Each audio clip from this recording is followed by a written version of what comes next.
নমস্কার, স্বাগত আপনাদের ত্রিপুরা নিউজ 8 এর পর্দায়। এই মুহূর্তে আমি আপনাদের সাথে রয়েছি পূজা। রবিবার সকাল 6টা নাগাদ আগুনে পুড়ে ছাই হলো একটি মুদির দোকান। ক্ষয়ক্ষতির পরিমাণ আনুমানিক 80 লক্ষ টাকা হতে পারে। ঘটনার বিবরণে জানা যায়, উত্তর ত্রিপুরা জেলা কাঞ্চনপুর মহকুমার অন্তর্গত কাঞ্চনপুর জম্পুই রোডের পাশে আজ সকাল 6টা নাগাদ দোকানের পেছন দিকে এলাকার লোকজন দেখতে পায় যে দোকানের ভেতরে আগুন জ্বলছে। পরে খবর দেওয়া হয় কাঞ্চনপুর ফায়ার সার্ভিসকে। কাঞ্চনপুর ফায়ার সার্ভিসের কর্মীরা খবর পেয়ে সঙ্গে সঙ্গে আসে। তৎক্ষণাৎ ফায়ার সার্ভিসের কর্মীরা আগুন নিয়ন্ত্রণে আনার চেষ্টা করে। দীর্ঘ কয়েক ঘন্টা চেষ্টা করার পর আগুন নিয়ন্ত্রণে আনে, কিন্তু অন্যদিকে দেখা যায় যে আশেপাশের এলাকার মানুষ আতঙ্কে পড়ে গেছে।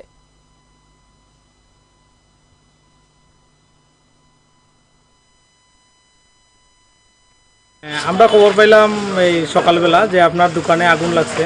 কেমনে কিরকম হয়েছে? কেমনে তো সঠিক আমিও কইতাম পারতেছি না। আমিও আসলাম না, আমি আসলাম বাড়িতে।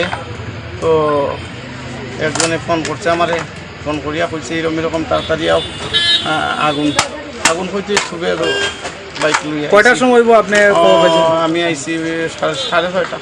6:30? ছয়টা পৌনে 6টা এরকম কিরকম চলছে আপনার?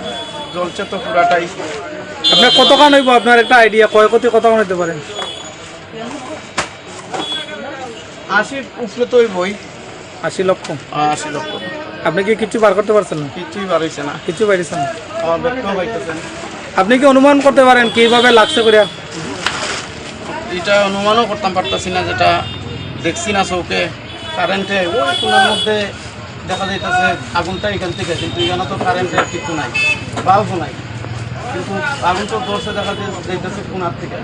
হইতে পারে কারেন্ট থেকেও, ঈশ্বরে জানেন কোন জায়গার থেকে। আপনার নামটা? আমার নাম শ্রী সজল। বাড়ি? বাড়ি জয়ন্তীপুর, শিবনগর জয়ন্তীপুর। দোকানটা কোন এরিয়াতে? দোকানটা কালী মন্দিরের একদম দক্ষিণ পাশে, কাঞ্চনপুর জম্পুই রোড, কালী মন্দির।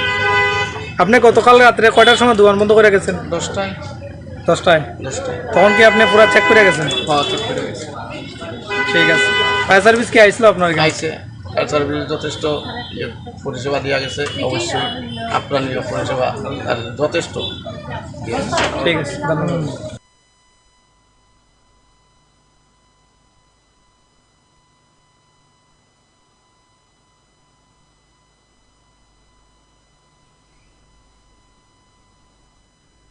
রাজ্যসভার সাংসদ রাজীব ভট্টাচার্য তার সাংসদ তহবিল থেকে 10,20,000 টাকা দিয়ে গ্রিন অ্যারো ক্লাবকে রাজ্যসভার সাংসদ রাজীব ভট্টাচার্য তার তহবিল থেকে একটি অ্যাম্বুলেন্স প্রদান করা হয়। অনুষ্ঠানে উপস্থিত ছিলেন আগরতলা পুর নিগমের mayor, deputy mayor Monika Das Dutta এবং গ্রিন অ্যারো ক্লাবের সভাপতি যিনি রয়েছেন শান্তনু সাহা সহ অন্যান্যরা।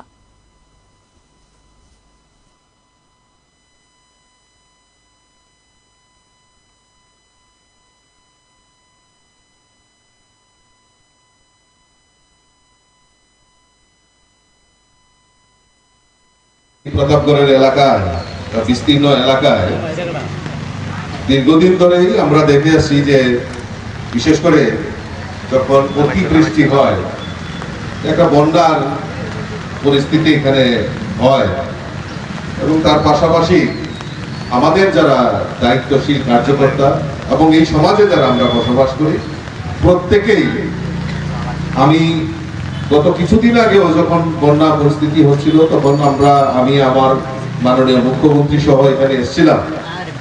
সবাই ঐকান্তিক ভাবে বিভিন্ন জায়গায় তাদেরকে সেখানে সরিয়ে নেওয়া, তাদেরকে খাওয়া দাওয়ার ব্যবস্থা করা, ওষুধপত্রের ব্যবস্থা করা, রেস্কিউ করে আনা। তো এলাকার সবাই মিলে যেভাবে আপনারা এগিয়ে এসে, এবং বিশেষ করে ক্লাব যেভাবে এগিয়ে এসে মানুষের সহায়তার পাশে দাঁড়িয়েছে, আমি আপনাদের এই সহানুভূতি দেখে আমি নিজেও অভিভূত হয়েছি। তাই গ্রিন অ্যারো ক্লাব আমার কাছে একটা আবেদন রাখে যে তাদেরকে একটা অ্যাম্বুলেন্স অন্তত পক্ষে যাতে তাদের এই পরিষেবা সংযুক্ত করা যায়। আমি তাদের এই কর্মযোগে আমি নিজেও কিছুটা কন্ট্রিবিউট করতে পারলাম, এটাই আমার সবচেয়ে বেশি আনন্দ। আর আজকে তার সেখানে সেই পরিষেবা চালু হচ্ছে। আমি ধন্যবাদ জানাই সমস্ত আমার যারা এখানে লিডারশিপ বসে রয়েছেন, আপনারাও বিভিন্ন সময়ে এই সামাজিক দায়বদ্ধতা এবং সমাজকে রক্ষার জন্য, আমাদের এই প্রতাপগড়ের মানুষের পাশে দাঁড়ানোর জন্য আপনারা যে অক্লান্ত পরিশ্রম করেন সেটা আগামী দিন আরো জারি রাখবেন। কারণ আমরা চাই মানুষের সঙ্গে, আমাদের সরকারের একটাই বক্তব্য যে আমরা সমাজকে পরিবর্তন করা, মানুষের পাশে থাকা, মানুষকে সহযোগিতা করা, এটাই আমাদের মূল ধর্ম। আর এই ধর্ম নিয়েই আমরা এগিয়ে যাচ্ছি। তো আমি কথা না বাড়িয়ে আমি প্রতাপগড়ের সমস্ত যারা এখানে উপস্থিত হয়েছে বা আমাদের যারা এই এলাকার সুধী নাগরিকবৃন্দ, প্রত্যেকের জন্য এটা আজকে উৎসর্গ করা হচ্ছে, যাতে এর পরিষেবা, গৃহিণীর উল্লাভ, বাজার এবং আমার যারা নেতৃত্বরা রয়েছে তারা সুন্দরভাবে পরিচালনা করবেন, এইটা আত্মবিশ্বাস রেখে আমি সকলকে আবারও আন্তরিক অভিনন্দন জানিয়ে আমার কথা।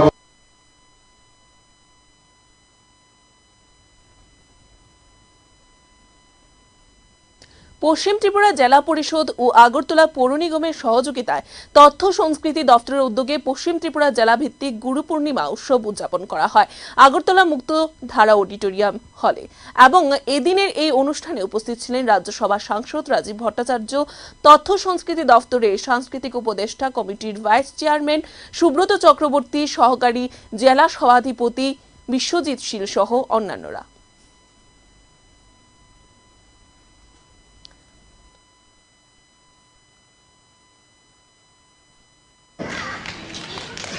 এখানে যারা গুরুরা আছেন উনারা ভালো বলতে পারবেন, বক্তব্য রাখতে পারবেন। আমি যারা স্টুডেন্টরা এখানে সমবেত হয়েছে আমি তাদের কাছে অনুরোধ রাখবো, এবং যারা গার্জেনরাও আছেন তাদের কাছে অনুরোধ রাখবো, এই যে গুরু শিষ্য পরম্পরা, এটা বর্তমান যে সমাজ ব্যবস্থায় আমরা পৌঁছেছি, আমরা কমার্শিয়াল হয়ে গেছি, অর্থাৎ বাণিজ্যিক। কিন্তু আমরা যারা আমার সমবয়সী যারা গার্জেনরা আছেন তারা নিশ্চয়ই অনুধাবন করবেন যে আমার বক্তব্যগুলি আমার সঙ্গে একমত হবেন আশা করি। আগে একটা গুরু শিষ্যর যে পরম্পরা, গুরু বন্দনা করা, এইটার থেকে আমরা অনেকটা দূরে আমরা বাণিজ্যিক অর্থাৎ কমার্শিয়ালের দিকে বেশি অগ্রসর হচ্ছি, আমাদের বাচ্চাদেরকে অগ্রসর করে দিচ্ছি। এই গুরু বন্দনা, এই যে গুরু পূর্ণিমা উপলক্ষে গুরু বন্দনা বা গুরু পূর্ণিমা উৎসব আমরা উদযাপন করছি, তার তাৎপর্য একটাই যে এই যে গুরু শিষ্যর যে পরম্পরা সেটা যেন কোনোদিনও বিলুপ্তি না হয়। গুরুর প্রতি শ্রদ্ধা নিবেদন করা, গুরুর প্রতি শ্রদ্ধা, এবং গুরুরাও সেই পরম্পরাটাকেই পাথেয় করে আমাদের শিক্ষাগুরু হোক, দীক্ষাগুরু হোক, আমাদের সমস্ত কিছু আমাদের এই গুরুরা আমাদেরকে দিয়ে থাকেন, দান করে থাকেন। আর যারা দান করেন তাদের প্রতি আমাদের যদি সহমর্মিতা আর শ্রদ্ধা যদি না থাকে, তাহলে এই সমাজ কোনো সময় ভারসাম্য হবে না, সমাজ কোনোদিনও আগে ধরবে না।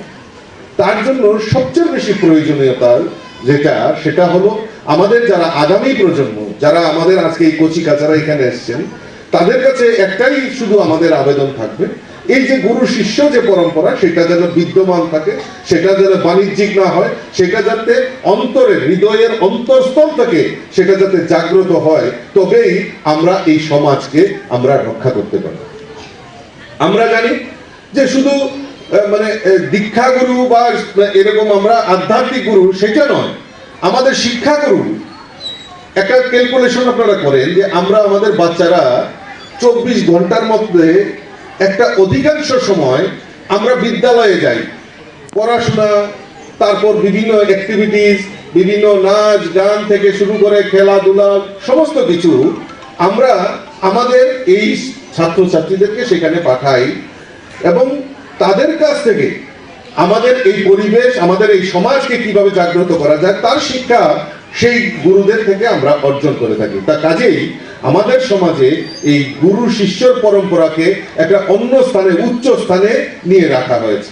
তো কাজেই এই গুরু বন্দনা উৎসব এই উদযাপন করার তাৎপর্যই হলো যে গুরুর প্রতি শ্রদ্ধা, গুরুর প্রতি সম্মান, গুরুর প্রতি যে স্নেহ, মায়া মমতা সেইগুলি যাতে আমাদের অন্তঃস্থল থেকে জাগ্রত হয়, তার জন্যই আমরা এই গুরু বন্দনা উৎসব আজকে এখানে উদযাপন করছি। আমি ধন্যবাদ।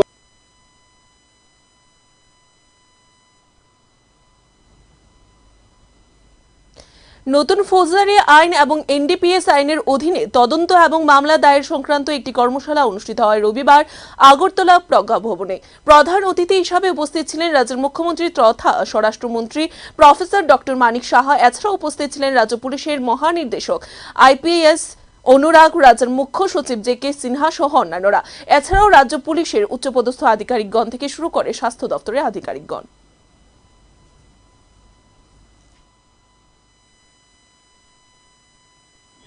At the outset, I sincerely thanks to the organizer to arrange this kind of workshop on investigation and prosecution under new criminal laws and NDPS Act. Really, it gives me immense pleasure to be part of this important workshop, and I'm very happy to stand before you. This workshop is the need of the hour and both timely and essential handover. It brings together all the key stakeholders like police, prosecution, forensic science laboratory, then prison authority, and which results the coordinated criminal justice systems. It is observed and found by all of you and all of us, and in general, police often fails to investigate crime properly, leading to contamination of the crime scene and the disappearance of evidence. Evidence collection often compromise cases. Failure to use state-of-art forensic laboratory or technology and resources diminishes the strength of evidence analysis. And arrest, sometimes we think that arrest will suffice everything, but the arrest is not a conviction. Prosecutor's office always decides to hold legal proceedings against a person who has been arrested or charged with the case. The action can happen at any point of time before a trial begins and is known as prosecutorial discretion. The power allows prosecutor to manage which cases are filed and what charges are brought and when to drop them. The power is also rooted in the executive branches authorities to enforce laws. It happens sometimes, every day. The courts generally do not interfere with this decision unless there is abuse of process such as discrimination. Prosecutors weigh various factors including severity of the offense, then defendant's criminal history, and the overall impact on the community, aligned with the interest of justice. A primary reason for a prosecutor to decline a case in inefficient evidences. To secure a conviction, the prosecutor must prove guilt beyond a reasonable doubt, a high legal standard. If the available evidence, such as lack of DNA, inclusive witness statements, or the absence of a weapon, etc., is too weak to meet this burden, a prosecutor will likely choose not to file charges. It happens time and again we have observed. Proceedings with a case that has a low probability of success is an inefficient use of resources. If law enforcement obtains evidences through unconstitutional means, there is another problem, that illegal search that violates Fourth Amendment. A judge can rule that evidence inadmissible. without proper evidence or evidences, the prosecutor's case may collapse. Similarly, if evidence is lost, destroyed, or mishandled, it can weaken the case and lead to a decision against prosecution.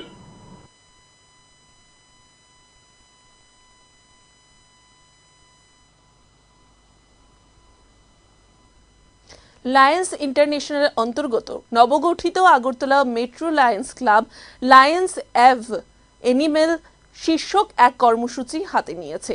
এই কর্মসূচির মাধ্যমে তারা বিভিন্ন পশুদের খাবার থেকে শুরু করে চিকিৎসা প্রদান করবে। আজ শহরের জগন্নাথ বাড়িতে যায় তারা এবং গোশালায় গরুগুলিকে খাবার প্রদান করেন তারা।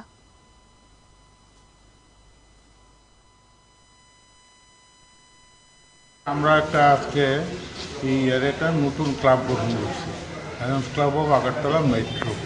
এটিতে আমরা সবাই সদস্যরা এখানে আইসি। আজকে আমাদের ক্লাবের ফার্স্ট অ্যাক্টিভিটি হিসেবে আমরা আজকে লায়ন্স ক্লাবের একটা লায়ন্স ক্লাব অলওয়েজ এনিমেল ওগুলোতে আজকে এখানে যে পশুগুলো আছে যেটাকে যেমন মাতৃমন্দির এগুলো খাওয়া দাওয়া দেওয়া হবে, তারপর আর ওষুধ আছে, ডাক্তার আছে আমাদের মেম্বারে এখানে, ওরা গরু গাইগুলোকে দেখবে, ওষুধ এখানে ওষুধ আমরা নিয়ে এসেছি।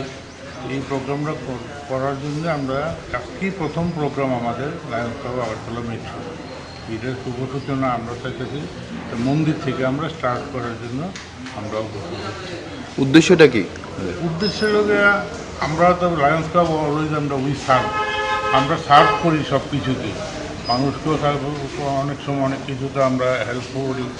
বা তারপরে এদিকে আজকে আমাদের যে প্রোগ্রামটা নিয়ে স্টার্ট করি অ্যানিমেলের সেবা করা, তারপরে সেবা আছে আমাদের ওই ডায়াবেটিস প্রোগ্রাম আছে, আইএস ক্লিনিকের প্রোগ্রাম আছে, এরকম ব্লাড ডোনেশন প্রোগ্রাম, এগুলো একটার পর একটা আমরা আস্তে আস্তে শুরু করি।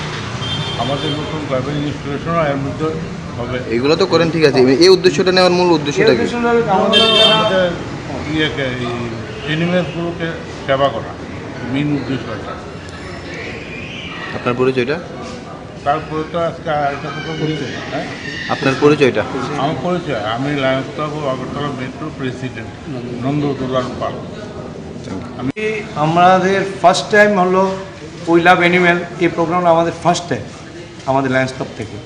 আমরা জনগণের জন্য করে থাকি, নিডি পিপলদের জন্য আমরা অলওয়েজ উই সার্ভ।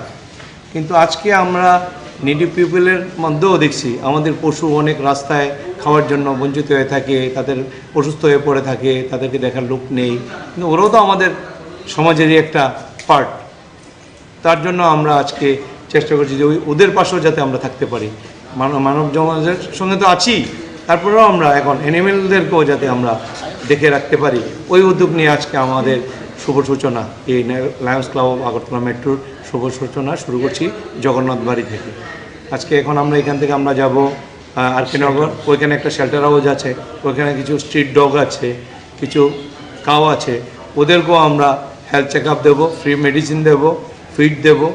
ওই উদ্যোগ নিয়ে আজকে আমাদের শুরু। এটা কি একদিনেরই না সারা বছরই কর্মসূচি? সারা বছরই ফাঁকে ফাঁকে আমরা করতে থাকবো আমাদের, কারণ আমাদের নিজস্ব কাজ থাকে, ওই কাজের ফাঁকে ফাঁকে আমরা সমাজের জন্য যদি কিছু করতে পারি তাহলে উই আর ফিলিং প্রাউড। ওইটা নিয়েই আমরা এগোচ্ছি। আপনার পরিচয়? আমার নাম, আমি লায়ন্স ক্লাব আগরতলা মেট্রোর অ্যাডমিনিস্ট্রেটর প্রণব দাস। তো ওই মোটো নিয়েই আমরা শুরু করছি। আপনাদের সবার সহযোগিতা আমরা চাই, আপনারাও আমাদের পাশে থাকবেন, এটাই আমার কামনা। Thank you. এখানেই শেষ করছি। পরবর্তী বিভিন্ন আপডেটস দেখতে অবশ্যই চোখ রাখবেন ত্রিপুরা নিউজ 8 এর পর্দায়। নমস্কার।